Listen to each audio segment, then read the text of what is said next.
Hello বন্ধুরা, নমস্কার। আজকে আবার একটা দারুণ স্বাদের রেসিপি নিয়ে চলে এসেছি। আশা করছি আজকের রেসিপিটা তোমাদের খুবই ভালো লাগবে। ভালো লাগলে অবশ্যই লাইক করে বন্ধুদের সঙ্গে শেয়ার করো। আর যে সকল বন্ধুরা এখনো আমার চ্যানেলটাকে সাবস্ক্রাইব করনি, অবশ্যই সাবস্ক্রাইব করে দিদিটাকে একটু সাপোর্ট করো।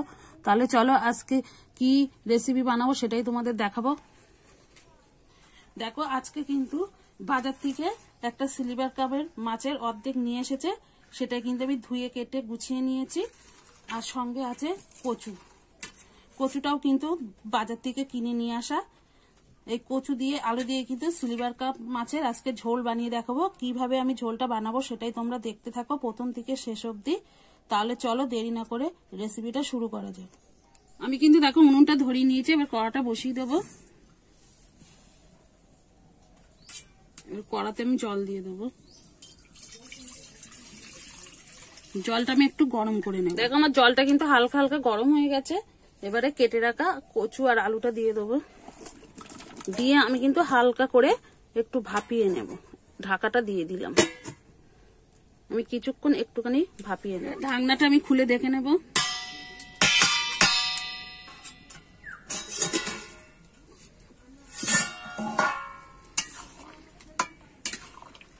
এবারে নামিয়ে নেব।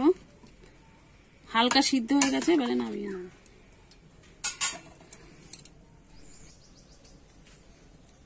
কড়াইতে কিন্তু আমি এবার তেলটা দিয়ে দেবো।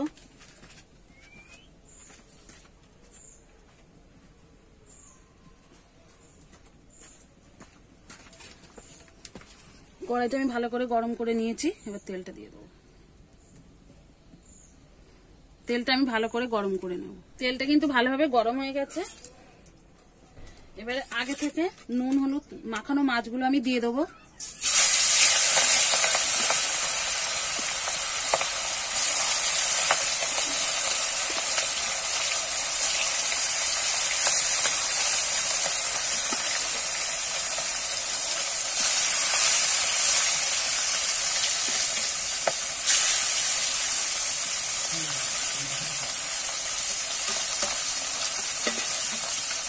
একটুখানি মাছের ডিম ছিল, সেটাও দিয়ে দেবো। দিয়ে আমি ভালো করে ভেজে নেব। মাছটা কিন্তু আমার ভাজা হয়ে গেছে, উল্টে পাল্টে আমি লাল লাল করে ভেজে নিয়েছি। আর তুলে নেব।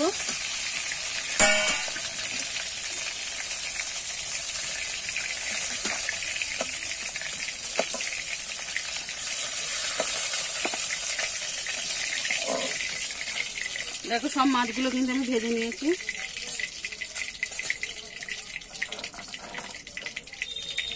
ওই তেলেতেই আমি বড়িগুলো ভেজে নেব।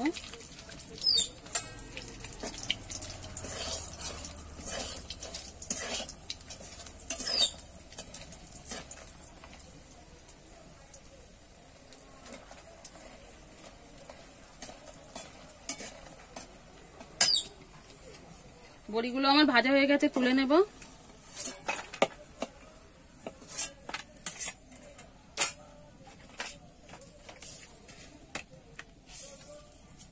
ওই তেলেতেই কিন্তু আমি 5 ফোড়ন দিয়ে দেবো।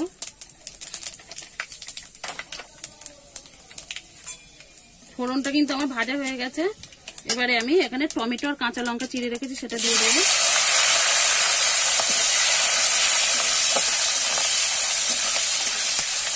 দিয়ে একটু আমি ভাজা ভাজা করে নেব। আমার কিন্তু ভাজা ভাজা হয়ে গেছে। এবার আগে থেকে সেদ্ধ করা কচু আর আলুটা দিয়ে দেবো।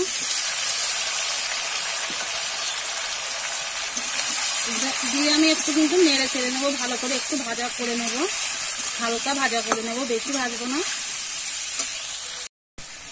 আমি কিন্তু হালকা করে ভেজে নিয়েছি। দেখো এবার বেশি ভাজবো না। এবারে কিন্তু মশলাগুলো এক করে দিয়ে দেবো।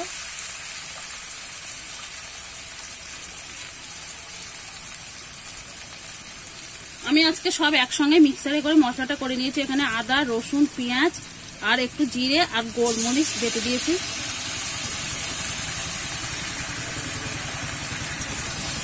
এবার একটু নেড়ে নেব।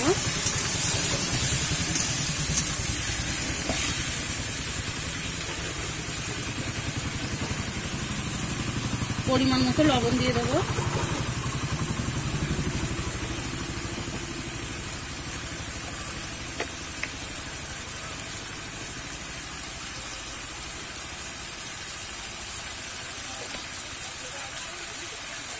এখানে আমি কাঁচা লঙ্কা দিয়েছি আর মরিচ দিয়েছি, তার জন্য কিন্তু ঝালটা আমি আর গুঁড়ো লঙ্কা দেবো না। তোমরা যদি ঝাল খেতে বেশি পছন্দ করো এখানে কিন্তু একটু ঝাল বেশি দিয়ে নিতে পারো,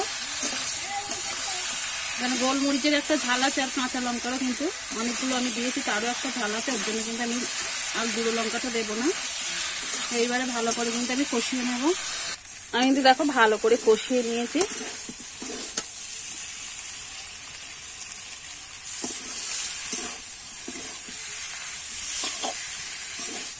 আমি কিন্তু আর কষাবো না, এবারে জল দিয়ে দেবো।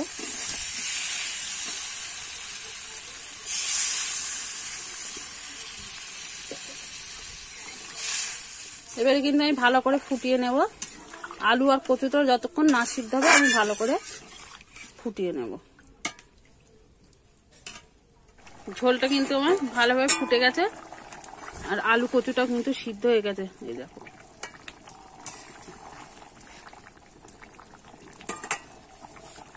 এবারে ভেজে রাখা মাছ আর বড়িটা দিয়ে দেবো।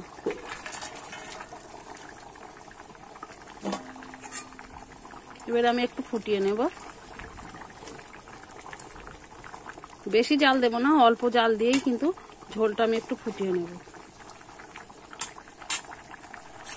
মাছের ঝোলটা কিন্তু আমার হয়ে গেছে দেখো।